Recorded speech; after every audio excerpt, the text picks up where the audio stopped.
Hi, and welcome to another How to Thursdays. Today, we will be talking about how to write a synopsis. Ever stared at a blank page, trying to shrink your epic 300-page novel into a single, compelling summary? It feels impossible, right? Well, today we raid cracking the code on writing a killer synopsis that will grab agents and editors from the very first sentence. So, what exactly is a synopsis? Think of it as the ultimate movie trailer for your book. It's a brief but comprehensive summary of your entire story, from beginning to end, including the spoilers. Its job is to show a potential agent or publisher that you have a well-structured plot, with a clear conflict and a satisfying resolution. It's your story's blueprint. Let's break down the essential ingredients. First, you need your main characters.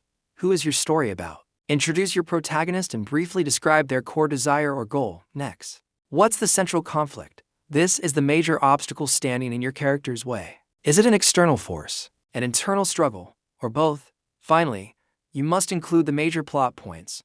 We're talking about the inciting incident that kicks off the story, the key turning points in the middle that raise the stakes, and most importantly, the climax and resolution. Yes, you have to spoil the ending.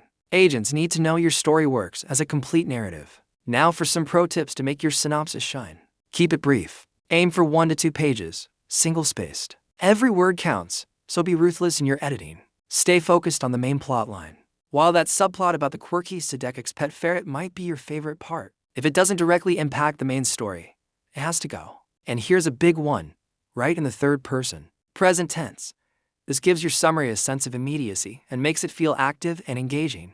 For example, instead of Anna discovered a secret map, you'd write, Anna discovers a secret map. See the difference? Your opening sentence is your first impression, so make it count. A great opener introduces the character and their central problem immediately. For instance, 17-year-old Alara, a librarian in a city where books are forbidden, discovers a hidden volume that could ignite a revolution or lead to her execution. This one sentence tells us the protagonist, the setting, the stakes, and the core conflict. That's a powerful start. Let's talk about common mistakes to avoid. The biggest one is being too vague. Don't just say a series of challenges test his resolve. What are those challenges? Be specific. Another pitfall is turning your synopsis into a sales pitch filled with rhetorical questions like, will she save the kingdom in time? Just tell us what happens. And please, don't just list events. Weave them into a narrative. Show cause and effect. This happened, which led to this, which forced the character to do that. The structure and tone of your synopsis can also change depending on what you're writing. For a fiction novel, especially a thriller, you want the tone to match the genre, keep it tense and fast-paced. For a literary novel, you might spend a little more time on character motivations and internal struggles. If you're writing a screenplay, your synopsis will likely be even more focused on action and key visual moments. For nonfiction, the structure is a bit different. You'll outline your main argument, the key evidence or chapters you'll use to support it, and the overall conclusion or takeaway for the reader. So, to recap, introduce your main character and their goal, define the central conflict, hit all the major plot points including the ending, keep it brief, write in the third person, present tense, and tailor the tone to your genre. Writing a synopsis is a skill, and like any skill, it gets better with practice.